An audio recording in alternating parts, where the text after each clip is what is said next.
Meet Rodney Earl Sanders. He was in court today for killing a couple of nuns down in Mississippi. These nuns were nurse practitioners in, I don't know, one of the poorest areas in America you could find outside of an Indian reservation. Anyway, Rodney Earl Sanders lived in a shack across the street from where the nuns had a clinic or an office or a home. One day he decided, for reasons of his own, just to walk into their house. He met one nun, he beat her, he raped her, he killed her. The other nun came out, he beat her, raped her, killed her, stole their car. Now every time I hear about somebody getting killed during a car theft of any kind, I can't help but think of the guy in Chicago. A white guy was being carjacked by one of the fellas, took a gun out and killed the fella. Now all the fella's friends are all upset. They said he had insurance. Why didn't you just take the insurance? Let the guy have your car. You'll get a better car. Don't you know crime is the new black entitlement?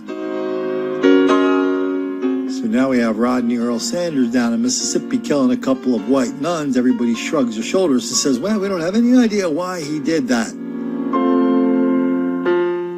We hear that a lot whenever we see an episode of senseless black on white murder and violence and killing. Wow, why would somebody do that? Why? I don't really care. I'm not overly concerned with why. I am concerned that there is a pattern of this, wildly out of proportion, and lots of people say the pattern doesn't exist, or the pattern's not important, or white people deserve it, or it's not really happening. What's happening? Let's take a little look into what happened in the courtroom recently. Let's come back and close it up with a word or two about the nuns.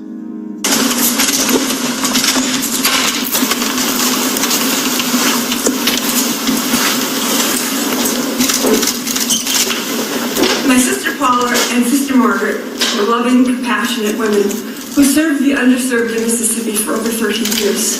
They loved and were loved by their patients. Invariably, when I have visited over the years, I would meet people in stores or the post office or wherever who said, boy, do you look like Sister Paula?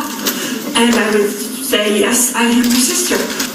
Mr. Sanders, I'm sorry for whatever had happened in your life that brought you to that horrendous decision and action that you took on that night in August. The pain and loss that you have caused our family will never go away. You have not only left a huge hole in our families and community, but also in your own family. You had an opportunity to be a husband and father, live a happy life, be an example to your children, but you destroyed that. Now you, who could have been a role model for them, are in prison for the rest of your life. Mr. Sanders, on a warm August day, your life changed forever. You made a decision that has impacted your life and the life of your family, but also the lives of too many more to count. On that day, Sister Paula Merrill and Sister Margaret Held died at your hands.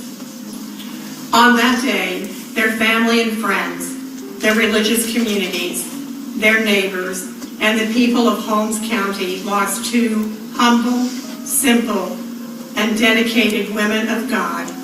We hope that you will ask the God our sisters served so faithfully and so bravely to forgive you for taking their lives. Your actions caused so much hurt and sorrow to those who love them, but also to those who love you. I don't know what they will do. They're so precious. Knowing the kind of people they were, I feel sure that their last breath, whether it was conscious or not, was a prayer of forgiveness, Rodney. That's the kind of Christians they were. That's the kind of life they lived. Listen, I did the Catholic thing for 12 years. my family, there are lots of nuns. There's a priest. So I know the type. I just don't know what version of Christianity requires you to place yourself into these potentially deadly situations, knowing as you go in, you are somehow required by this version of Christianity to forgive the people who will rob you, rape you, and kill you. I don't get that.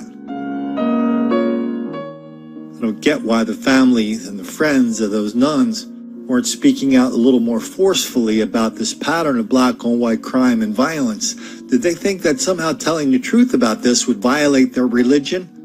Would violate their version of Christianity? I'm not familiar with any version of Christianity where we're not allowed to tell the truth about things, but apparently that is rampant. Whenever we do a story about Mississippi, I can't help but think of our favorite councilman up there in Jackson, Mississippi, who wants his city, Jackson, the largest city in Mississippi, the state capital of Mississippi. This city councilman, Councilman Stokes, he wants the city to be a sanctuary for criminals. So when cops try to chase black people commit crimes outside of Jackson, and they rush back to Jackson to hide from the cops, he says black people, including the ministers, should be out there throwing rocks and bricks and bottles at the cops to let them know they're not wanted, because after all, everybody knows the only thing black people are doing when they leave Jackson, Mississippi, is they go into other towns. All they do is steal bubble gum. What's the big deal with that? What's the big deal with a few nuns? What's the big deal with having a religion that requires you to commit suicide in the name of some kind of ridiculous racial empathy? All in the service of the most important credo, of the most important religion in America. That credo, of course, is do not make the black kids angry.